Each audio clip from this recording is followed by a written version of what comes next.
Pandangnya ini lebih sebagai kurva 4 tahunan sih. Jadi kalau kita lihat apa yang terjadi pada tahun 2018 silam, pada saat Bitcoin itu menyentuh harga tertingginya di tahun 2017, harga kripto sempat berjatuhan hingga mencapai 80%. Jadi kalau kita melihat apa yang terjadi saat itu, harga Bitcoin menyentuh 250 juta rupiah, Bitcoin kembali ke harga sekitar 30 hingga 50 juta per satu kepingnya pada titik terendahnya. Jadi kalau kita melihat apa yang terjadi kemarin di harga 69.000 US dollar per satu Bitcoin di titik tertingginya, saya melihat kalau apabila terjadi winter yang terburuk, Bitcoin itu akan mengalami titik retracement sampai ke harga 14.000 US dollar di titik Mhm. terendahnya. Biasanya itu apa yang terjadi selama kurva 4 tahunan.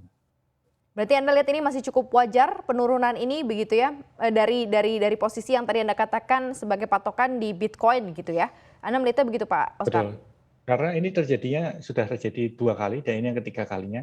Terjadi pertama kali itu terjadi di tahun 2013 silam. Di 2013 silam, Bitcoin dari harga menyentuh 15 juta rupiah, dia kembali ke harga 3 juta rupiah atau kurang lebih ada titik retracement hingga 80%. Kenapa? Karena itu adalah titik di mana rata-rata orang tidak lagi mau melepaskan suplai tambahan ke market.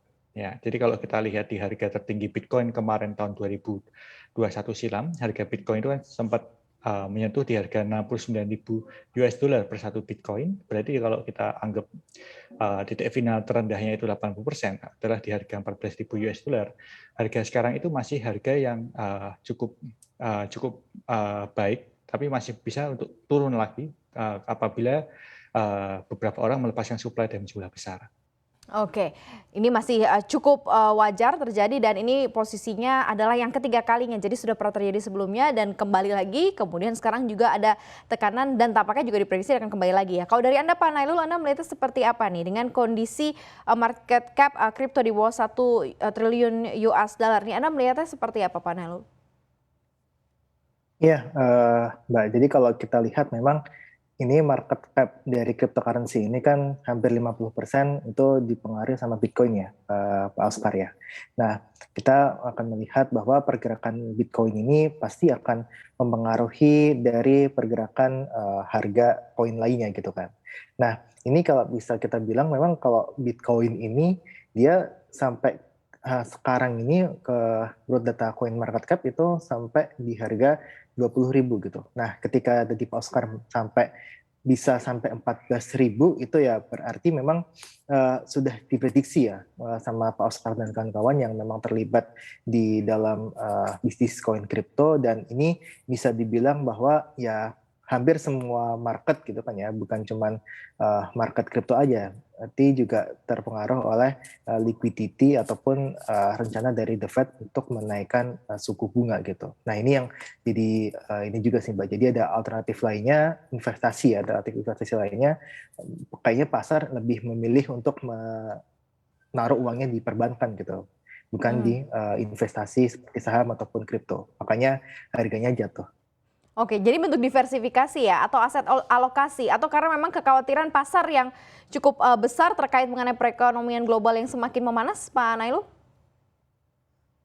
Ya, bukan untuk diversifikasi, tapi lebih kepada sepertinya market itu lebih menunggu apabila nanti The Fed itu menaikkan suku bunga, maka mereka pasti akan lebih memilih untuk menaruh uangnya di perbankan karena untuk return-nya akan lebih tinggi gitu dibandingkan dengan aset atau aset investasi lainnya, termasuk di saham gitu ya. Nah, ini yang saya rasa terjadi juga di pasar aset kripto, di mana nampaknya nih untuk investor di aset kripto ini tengah menunggu apa yang akan dilakukan oleh The Fed gitu. Makanya sentimen ini bergerak untuk negatif terhadap aset kripto, sehingga banyak sekali aset kripto yang dia merah akhirnya kan harganya kan, bukan cuma Mhm. Bitcoin tapi Ethereum dan sebagainya yang menurut saya itu juga merah juga Mbak, imbas dari ekonomi global yang nggak menentu sama kebijakan yang diambil oleh The Fed US. Oke, saya kembali ke Pak Oscar. Tadi Anda katakan ini kan cyclical dan ini pernah terjadi, kemudian juga pulih kembali. Nah, kalau dilihat dari posisinya sekarang, berapa lama nih waktu pemulihan yang mungkin akan dialami untuk beberapa aset kripto? Apalagi tadi level 14.000 Anda juga sempat mention ya, apakah akan ke sana dulu kemudian baru nanti ada kenaikan lagi atau ada pull up lagi untuk kenaikan harga kripto. Sementara kalau kita lihat ke depan masih banyak lagi, bukan hanya the Federal Reserve ya, ancaman resesi, inflasi yang cukup tinggi. Akankah ini juga agak memperberat laju dari mata uang atau dari cryptocurrency sendiri nih Pak Oscar? Biasanya kalau kita amati secara teknikal ya, yang akan terjadi setelah mencapai titik tertingginya itu kan akan terjadi koreksi yang cukup besar. Koreksi itu diawali dengan sideways, ya sideways. Jadi setelah kemarin kita lihat Bitcoin minus 69.000, kita bisa melihat harga Bitcoin mulai mengalami penurunan secara cukup drastis hingga sekarang mulai bergerak sideways dan sideways turun. Ya, kalau kita yang biasanya terjadi di dunia Bitcoin, di dunia kripto, itu market akan mencoba menemukan momentum. Ya, market akan mencoba menemukan momentum, membuat momentum untuk dia bisa bergerak naik kembali. Biasanya proses daripada pembentukan momentum ini bisa terjadi antara setengah hingga 1 tahun. Ya. Nah, tapi saat-saat seperti ini adalah saat-saat yang paling tepat untuk kita yang mau melakukan akumulasi kripto.